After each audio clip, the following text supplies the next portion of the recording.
Bueno, buenas tardes. Gracias por la invitación. Esta charla va a tener un perfil un poquito diferente, empezando porque yo no soy agrónoma, pero creo que las dos charlas anteriores han dado pie a la importancia que tiene todo lo que es la sustentabilidad ambiental en el arroz. Este fue el título para esta charla: emisiones de gases de efecto invernadero y microorganismos asociados en sistemas arroceros, oportunidades de mitigación.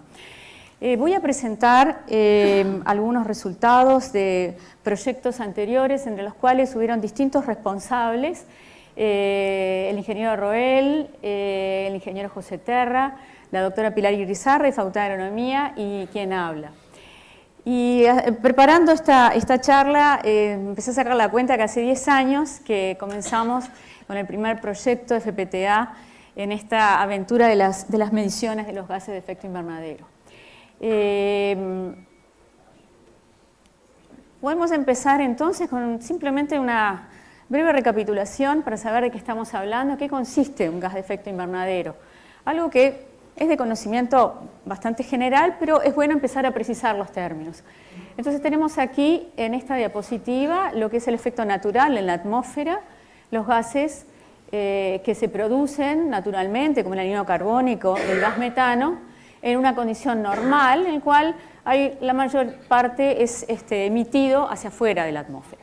¿Qué ha acontecido desde la era de la industrialización?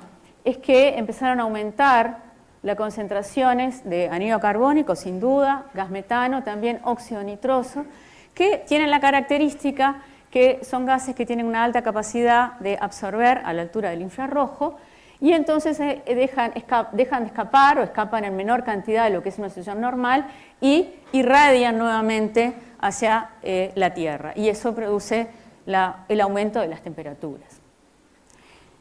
Entonces, el efecto de gas, o sea, los gases llamados de efecto invernadero, ¿por qué además tienen esa característica? Porque tienen, como decía anteriormente, una capacidad entonces de irradiar nuevamente calor, y además tienen distintas vidas, o sea, distintos tiempos de persistencia en la atmósfera. En particular, el óxido nitroso, por ejemplo, tiene una persistencia de 120 años y el gas metano 10 años. Entonces, si combinamos la capacidad de absorber, que varía según el gas, en estos dos casos tienen una capacidad de absorción mucho mayor que el anhídrido carbónico. Por eso, y tienen mayor persistencia en el tiempo en la atmósfera. Por eso, aunque mayoritariamente el anhídrido carbónico en cantidad es el mayoritario, el efecto de estos otros dos gases tiende a ser mayor por unidad de medida. Y así es que se ha desarrollado el término de potencial de calentamiento global, que de algún modo tiene en cuenta esas dos características que les mencionaba y que nos da determinado factor con el cual podemos, asimilar que una determinada cantidad de producción, por ejemplo, de gas metano, equivale a tanta producción de anhídrido carbónico. Y es así como se refiere internacionalmente, se habla de equivalentes de anhídrido carbónico, para llevar todo al mismo nivel. Y eso nos lleva también al concepto de huella de carbono, que Natalia mencionó recién en su exposición anterior como un factor más importante en lo que es la cadena arrocera y el interés de Uruguay en la producción. Y entonces la huella de carbono utiliza este concepto anterior que mencioné es una manera de cuantificar la emisión de estos gases producida por el hombre, la que produce el hombre, y la lleva también a equivalentes de anhídrido carbónico. ¿Y cuál es la importancia? Seguramente ustedes sepan mucho más que yo de eso, pero justamente la huella de carbono permite identificar, entonces, dado un determinado producto, en este caso el arroz, pero también incluye servicios, incluye transporte, incluye todos los insumos en la producción del arroz, fertilizantes y todo lo demás, para, poder decir, en definitiva, dado 1 kilo, por ejemplo, de arroz, cuál fue su huella de carbono. Y sin duda que esto puede tener mucha importancia debido a, entre otras cosas, ustedes saben que el Uruguay es firmante del Protocolo de Kioto, más recientemente del Acuerdo de París, en el cual voluntariamente se va a intentar o se intenta disminuir esas emisiones de estos gases. Ahora nos podemos hacer la pregunta, ¿y eso es importante en el arroz o no? Hace unos años se hizo el primer estudio de la huella de carbono en 3 cadenas agroexportadoras, carne vacuna, lácteos y arroz, en el cual intervinieron distintos organismos.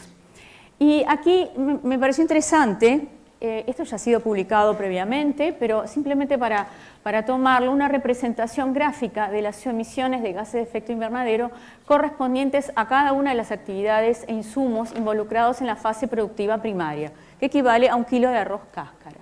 Y si ustedes se fijan acá lo que importa ver es que gran parte de esta torta corresponde exclusivamente al cultivo de arroz.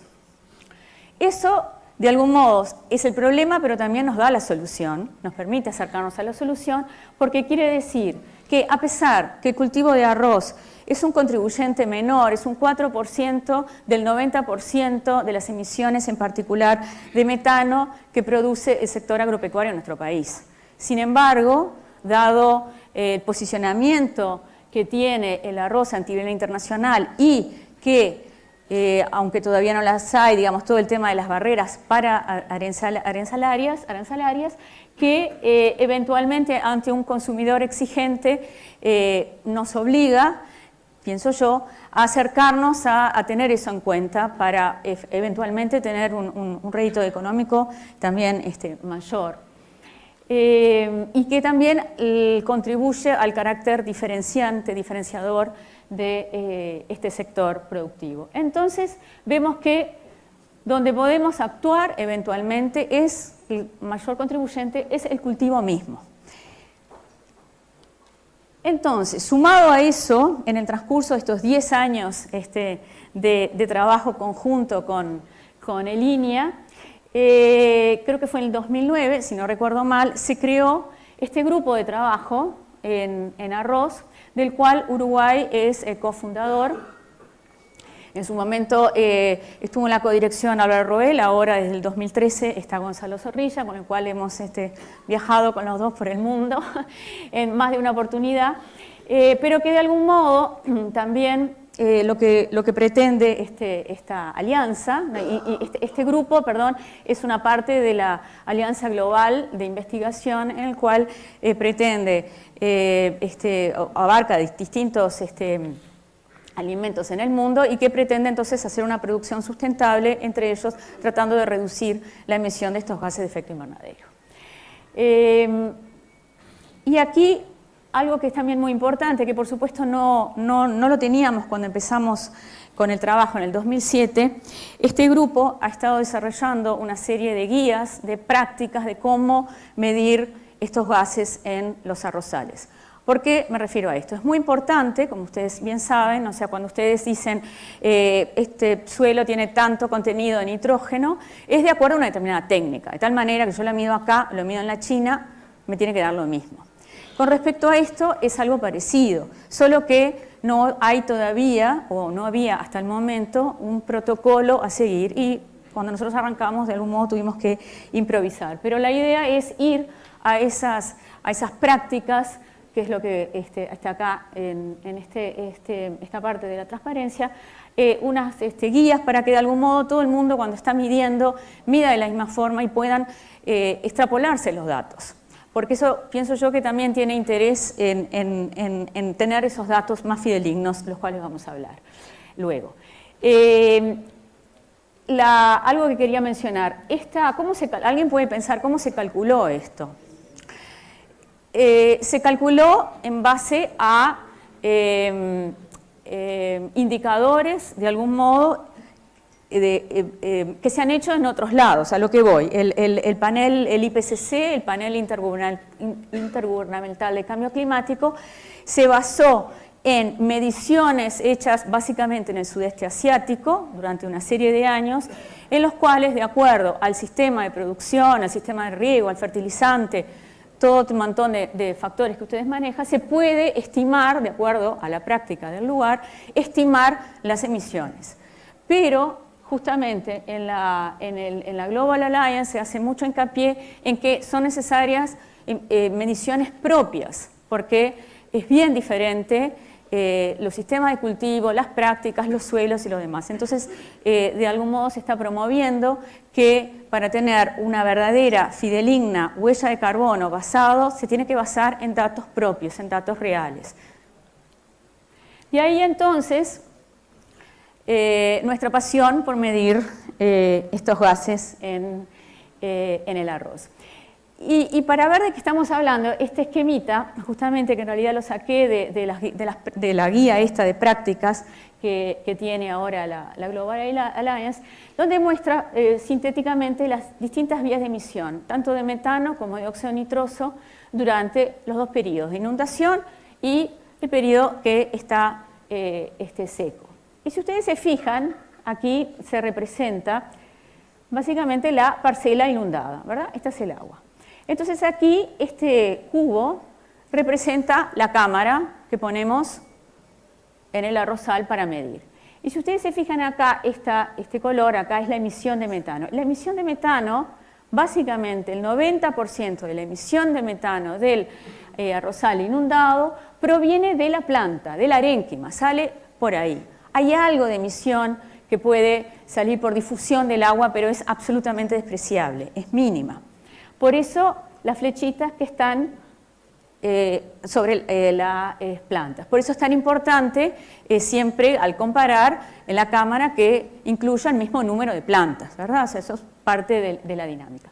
Y si ustedes se fijan acá, la flechita verde es el óxido nitroso. En el caso del óxido nitroso, la planta no tiene nada que ver. Si básicamente, en este caso, viene del suelo o del agua. Si miramos la situación en la parcela seca, acá están dibujadas plantitas de arroz, pero puede ser perfectamente la pastura, como nosotros medimos. Aquí ya el óxido nitroso sigue viniendo, el que sea, viene del suelo, y el metano también viene del suelo, en mayor o menor medida. ¿De acuerdo? Entonces, al igual que Natalia, voy a hacer una recopilación de algunos de los proyectos entonces que nos han permitido llegar al día de hoy, y luego voy a hacer una panorámica de posibles opciones de mitigación. Este proyecto, 2007-2010, emisiones de metano y óxido nitroso en la rotación arroz-pastura en el este uruguayo, y sin duda uno de los objetivos fue obtener los primeros datos nacionales de emisiones en este sistema y evaluar impacto de distintas prácticas de manejo, tales como fertilización nitrogenada, manejos de irrigación y cobertura invernal en las tasas de emisión. La estrategia experimental, y voy a hacer un poquito de hincapié en esto, lo primero fue el diseño de las cámaras de medición, ¿verdad? Que esto fue todo una aventura en sí misma, y luego utilizamos dos experimentos diferentes, un experimento en invernáculo que se hizo en el invernáculo de acá, que evaluamos el efecto del momento de inundación, diferencial 20 y 45 días, y la fertilización, dos regímenes de fertilización nitrogenada. En el caso del experimento a campo, estudiamos el efecto de una cobertura invernal, en este caso ryegrass, y también de fertilización nitrogenada. Este fue, creo, uno de los insumos más importantes de este proyecto, que de hecho fue el que sirvió para un segundo proyecto, del cual les voy a hablar, que justamente fue no solo el diseño de las campanas, sino establecer una metodología. En ese momento no había esta guía de prácticas que recién les comentaba anteriormente, y de algún modo, en forma muy casera, pero de la mejor manera posible, se hicieron entonces estas cámaras, y también se desarrolló una metodología. Acá pueden ver el caso del ensayo a campo, estas mismas cámaras. Y estos resultados ya han sido publicados en la revista Agrociencia. Simplemente me voy a detener en un resultado, en este cuadro, que representa el flujo integrado estacional emitido de metano y óxido nitroso por el cultivo de arroz. Este es un dato del ensayo de campo. Simplemente para que se fijen, acá teníamos los 4 tratamientos, sin vegetación fertilizado con nitrógeno, con ryegrass previo y ryegrass y nitrógeno.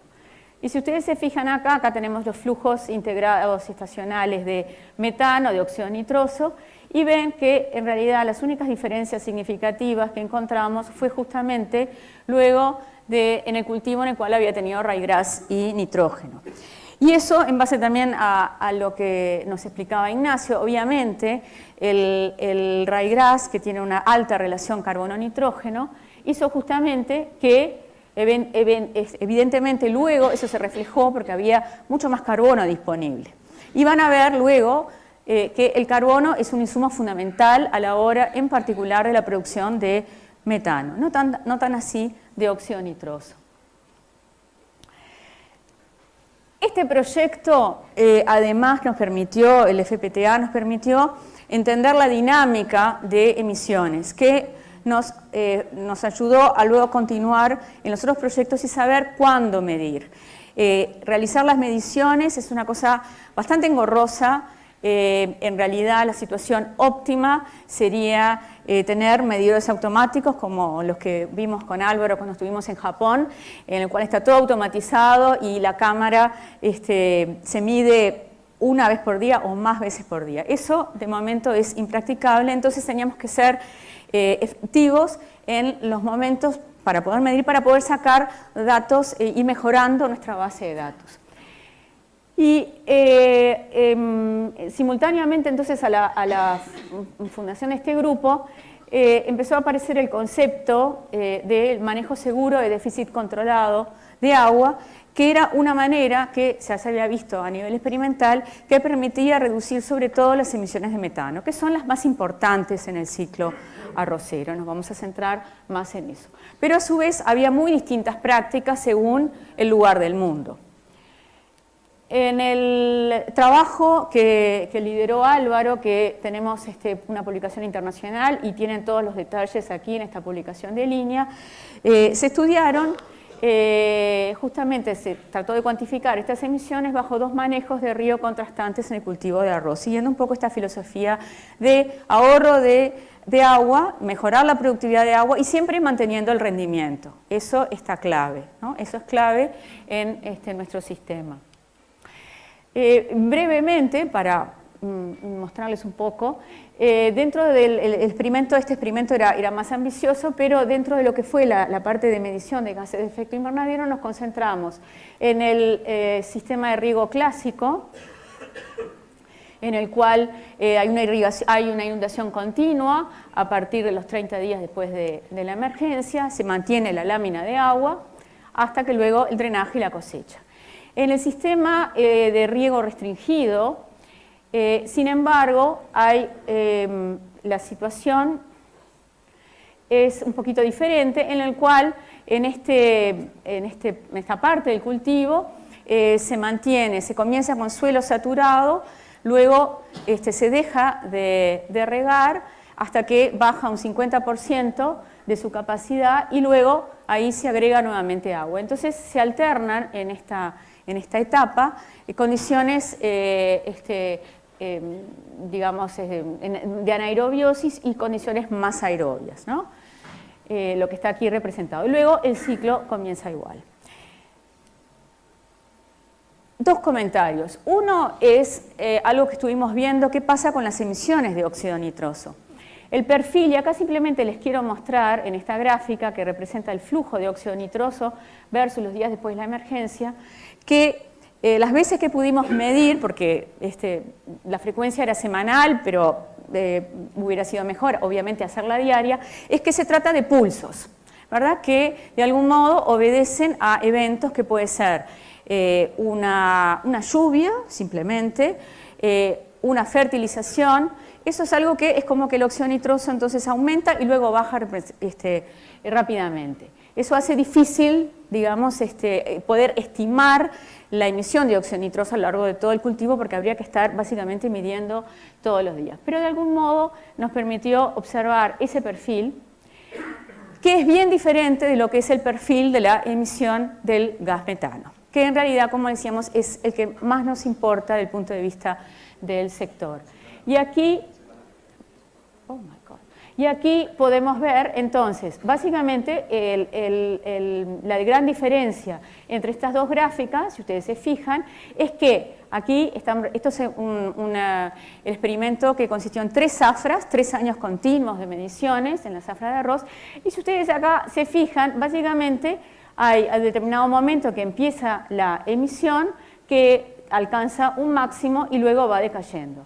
Claramente, en el caso del cultivo de riego restringido, ese comienzo de medición fue más largo en el tiempo, o sea, esa fase de latencia fue mayor en el tiempo, entonces es tiempo en que no está emitiendo el cultivo, y luego, si hacemos la integración del área bajo la curva, tenemos un resultado como este, expresado en potencial de calentamiento global por rendimiento, o sea, por kilo de arroz, y vemos claramente, comparando el riego continuo con respecto al riego restringido, que aproximadamente se obtiene un 50% de la reducción en ese gas.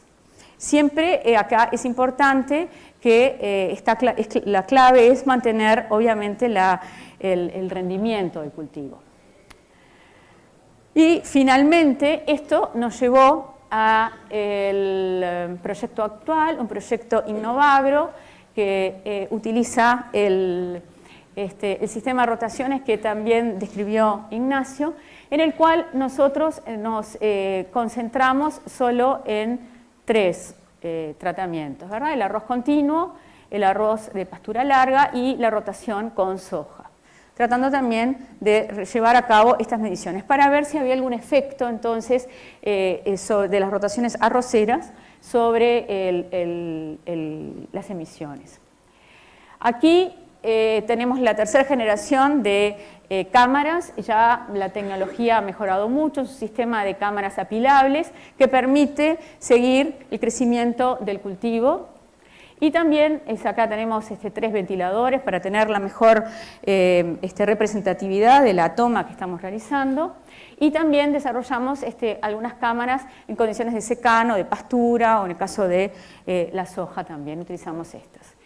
Entonces, si ahora ponemos un poquito la lupa, hasta ahora hemos hablado de producción de metano, producción de óxido nitroso, pero ahora vamos a los actores. ¿Quiénes son los responsables de ellos y qué podemos hacer para jugar con esa interrelación de factores? Y aquí, si miramos un poquito más en detalle, tenemos por un lado, como yo les decía, acá esto representa la planta de arroz, y tenemos que la principal emisión de metano es a través del arénquima. Ahora, ¿cómo se produce ese metano? Y ese metano, acá está con una flechita, muestra de materia orgánica metano. Eso es una simplificación, en realidad es un proceso que involucra a varios grupos de microorganismos hasta que llegamos a el metano. Ahora, si ustedes se fijan, eso por un lado es el proceso llamado metanogénesis. Pero por otro lado tenemos a los chicos buenos de la película, que son aquellos microorganismos que pueden consumir el metano. Acá lo vemos, metano más oxígeno dando anhídrido carbónico. Quiere decir que la emisión neta de metano es el producto, es la diferencia de la producción y del consumo. No es solo producción, hay producción y hay consumo. Por otro lado tenemos, por el lado del óxido nitroso, tenemos más conocidos por ustedes la nitrificación, y luego tenemos la desnitrificación, que básicamente el óxido nitroso, básicamente en un cultivo irrigado, es producido por desnitrificación. Ahora, ¿cuál es el encare que podemos tener? Tenemos por un lado las comunidades microbianas que juegan su rol, si podemos estudiarlas y ver cuál es el impacto de, por ejemplo, las propiedades, o sea, todos los contribuyentes a la emisión de estos gases. Tenemos las comunidades microbianas, tenemos las propiedades del suelo, las propiedades físico-químicas, como se ha mencionado anteriormente. Tenemos el manejo, rotaciones, distintas rotaciones, riego, fertilizaciones, distintas variedades. Como ustedes vieron, la materia orgánica no es solo la materia orgánica de per se del suelo, sino todo lo que puede venir de rizodeposición. Por lo tanto, el sistema radicular y el tipo de materia orgánica que emane de eso puede ser diferencial, que haya más o menor materia orgánica, y la historia previa del uso del suelo. ¿Esto qué quiere decir? si el sistema de la producción, por ejemplo, de metano es, como yo le decía, el metano es el último eslabón de una cadena, que a su vez tiene competidores. Por ejemplo, si hay nitrato en el suelo, si hay sulfato, si hay ion férrico, esos procesos son termodinámicamente más favorables que la producción de metano. Por lo tanto, van a ocurrir primero y una vez que se agoten esos compuestos en el suelo, recién va a ocurrir la producción de metano. Por otro lado, si se trata de un sistema que ha sido aireado, o sea, ha tenido pasturas o ha tenido otro cultivo de verano, como en la alternancia con soja, podríamos preguntarnos, ¿y eso de algún modo afecta el momento en que se planta el arroz, se inunda para disminuir la producción de metano? Es altamente probable porque los actores que producen el metano son microorganismos anaerobios estrictos. Por lo tanto, es posible, podríamos decir, bueno, entonces puede haber alterado su número ante una situación aerobia previa. Y así es que dentro de ese trabajo que estamos realizando, estamos tratando de hacer un enfoque que englobe todos estos factores para ver si podemos jugar con ellos. Entonces, por un lado, hemos estado midiendo todos estos parámetros físico-químicos del suelo, que están relacionados con la producción de metano y también con el consumo de metano, unido con el conocido por ustedes ciclo del nitrógeno, donde tenemos acá los procesos de nitrificación y desnitrificación. Y nos podemos preguntar, ¿cómo influye entonces este set de datos físico-químicos del suelo, cómo influye en ambos ciclos? Y a su vez, ¿existen interrelaciones entre estos dos ciclos? Y acá, no lo escribí acá, pero la estrategia que estamos usando para estudiar cada uno de estos grupos es a través de la cuantificación de los genes. Eso es algo que de algún modo ahora hay herramientas nuevas de biología molecular que nos permite dirigirnos y ver qué está pasando con las bacterias que producen metano, qué está pasando con las bacterias que consumen metano, con las bacterias que producen óxido nitroso. ¿Hay interrelación? ¿Cómo afecta el nitrato? El nitrato tiene una correlación positiva o negativa con el metano, cómo funciona con algún otro de estos parámetros. Y esto me lleva, finalizo aquí, con lo que ambiciosamente planteamos como desafíos y oportunidades de mitigación. Entonces podemos tener en cuenta, por un lado, lo que es el manejo de la irrigación, teniendo en cuenta la productividad del agua, el rendimiento del cultivo, que la productividad de agua no sea a costa de bajar el rendimiento del cultivo, y un trade-off entre los flujos de emisión de metano y óxido nitroso. Porque, ¿qué pasa? Las condiciones se dan de tal manera que si yo disminuyo la emisión de metano, la producción de metano, puedo aumentar la producción de óxido nitroso, porque unos funcionan con un bajo potencial redox y otros con un potencial redox más alto. Entonces, de algún modo, hay que balancear esos dos efectos. Por otro lado, tenemos entonces otro desafío, la intensificación sustentable, cambio del sistema productivo, rotación de cultivos, los que les decía, la historia previa del suelo puede afectar a cuando se planta arroz nuevamente. Y de algún modo lo más desafiante, si ustedes quieren, es estudiar el interjuego de estas distintas variables que incluyan procesos microbianos claves. Y eso incluye, por supuesto, una respuesta diferencial frente a los cambios y los microorganismos como proxies o como parámetros indirectos para predecir emisiones. ¿Esto qué quiere decir? Algunos de los resultados que estamos teniendo nos están indicando de que, y junto con bibliografía que hay, de que de algún modo podríamos, al estudiar esos microorganismos, eventualmente predecir si con una situación dada va a haber mayor o menor emisión de alguno de estos gases. Eso sería, si quieren, una perspectiva con un poco más de futuro, pero que está a nuestro alcance. Es algo que no es ciencia ficción y que de algún modo integraría lo macro, todos los factores macro, con algunos de los factores micro que en definitiva son los causantes de estas emisiones. Así que muchas gracias por su atención y este trabajo a lo largo de muchos años ha incluido a muchas personas. Acá muy sonrientes, esto es después de un día de muestreo, muy contentos en la confitería de 33, y bueno, acá hay una serie de personas, tanto de la Facultad de Química, también Ana Fernández, de la Facultad de Agronomía, Pilar Irizarry, Gabriela Illarse, Lucia Salvo, y toda también una generación de técnicos de línea, María Cristina, Guillermina, Sara, y bueno, Ignacio, y también agradeciendo mucho a Irma y a Matías, que fueron muy buenos colaboradores en los muestreos. Muchas gracias.